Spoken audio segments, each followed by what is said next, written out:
The entire world seems to stop.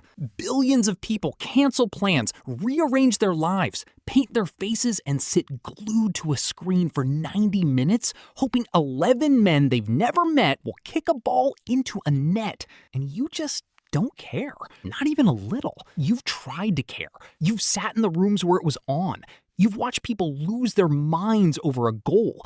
And you've waited to feel whatever they were feeling. It didn't come. And you've probably spent years assuming that made you defective, cold, disconnected, missing some social gene everyone else was born with. Tonight, we're going to dismantle that assumption completely. Because the psychology of people who feel nothing during the World Cup is one of the most revealing profiles in human behavior research. And what it actually tells you about yourself is not what the crowd has been telling you.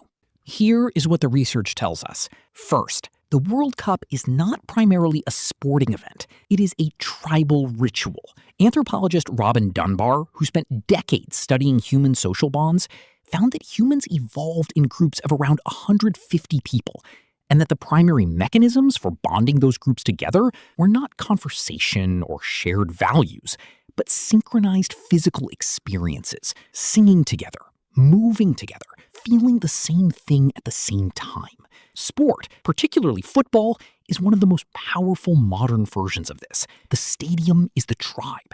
The goal is the ritual peak. The shared suffering and shared joy are the bonding mechanism. When 50,000 people scream at the same moment, they are not just reacting to a ball.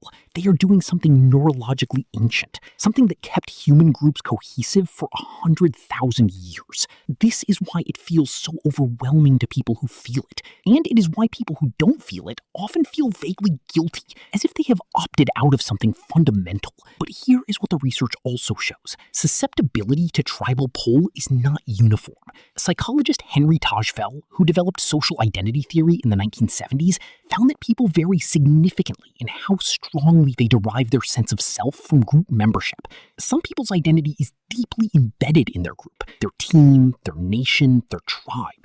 Others locate their identity almost entirely within themselves. People who feel nothing during the World Cup are almost always people in the second category.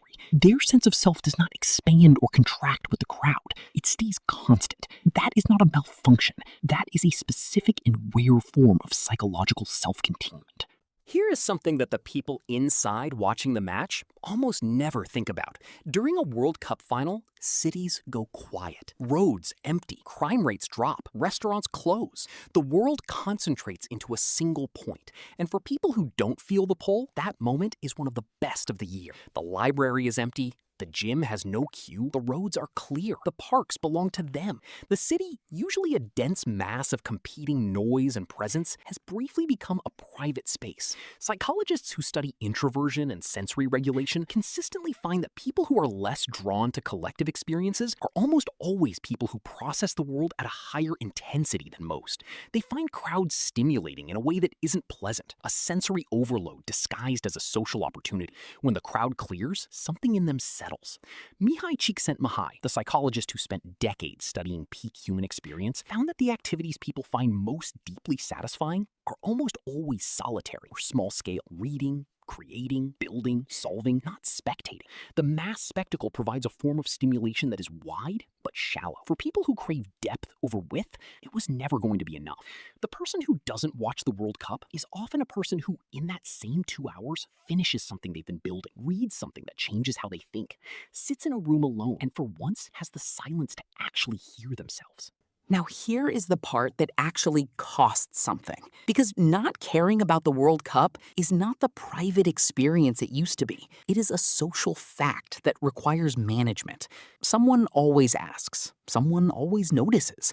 And the question, why aren't you into it, is rarely a genuine inquiry. It is a mild accusation, a way of saying you are outside something everyone else considers obvious. Sociologist Irving Goffman described the concept of stigma management, the way people who are perceived as socially deviant navigate a world that expects conformity. People who feel nothing during the World Cup perform a version of this constantly. The polite nod during the match recap, the manufactured disappointment when the home team loses, the learned vocabulary of a fan's reaction. deployed without the underlying feeling. This performance is exhausting in a specific way. Not because it requires great effort, it doesn't, but because it is a daily reminder that the natural way you experience the world is considered wrong by people who have never questioned why they experience it the way they do. The discomfort is real, but what it reveals is interesting, because people who consistently feel this gap between their natural responses and the expected ones almost always develop something valuable in its place. They become sharp observers of social behavior. They become skilled at understanding why people do things they themselves don't feel compelled to do. They develop a kind of anthropological relationship with the world, watching patterns, noting mechanisms, asking questions the crowd never asks, because the crowd is too busy being the crowd.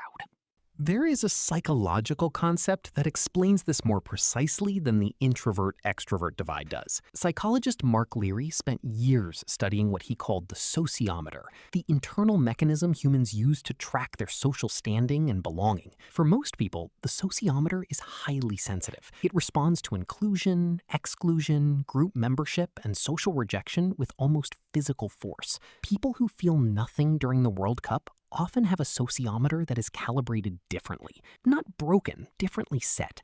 Their sense of belonging does not depend on shared emotion with a crowd. It comes from somewhere more internal, from work, from craft, from the quality of their thinking, from the depth of their one or two close relationships. They don't need the team to feel like they exist. This is rarer than it sounds.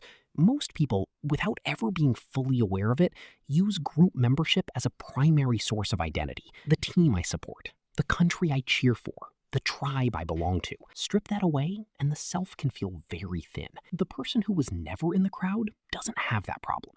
They built their identity somewhere else, slowly, privately, without an audience. And because they built it that way, it doesn't collapse when the crowd disperses. It doesn't depend on a result. It doesn't require anyone else to win. That is not coldness. That is a form of self-construction that most people never get to because they got swept up in the crowd before they ever had to. So what does it mean to be the person who has never cared about the World Cup? Here is what the psychology actually says. It means your sense of self is not crowd-dependent. You are not waiting for a collective experience to tell you who you are or whether you belong somewhere. That is a form of psychological independence that the crowd, by definition, cannot develop because it's too busy being a crowd. It means you are likely someone who finds meaning in things that require sustained attention rather than shared excitement. Not better things, deeper ones. The kind of things that don't announce themselves with a goal horn and confetti. The kind that accumulate quietly over years. It means you probably have a higher tolerance for being misunderstood than most people. You've been doing the performance, the polite nod, the learned response, for years, and you haven't broken. That requires a specific kind of self-assurance that is harder to build than team loyalty. And it may mean that while everyone else has been watching the match, you have been very quietly, very consistently building something. Not a following, not a tribe, something more personal than that. Something that will still be there long after the final whistle. The next time someone asks why you're not watching, and someone will, you don't need to apologize. You don't need to perform enthusiasm you don't feel. You don't even need to explain. The crowd has its reasons. You have yours. And yours were built in the quiet, without an audience, without a team, without a single goal being scored. The World Cup ends in a few weeks. The winner celebrates, the loser goes home, and the person who watched none of it goes back to what they were building, which, unlike a tournament, has no final whistle. If this described you, share it. The right person will read that title and feel, for the first time, that someone finally got it.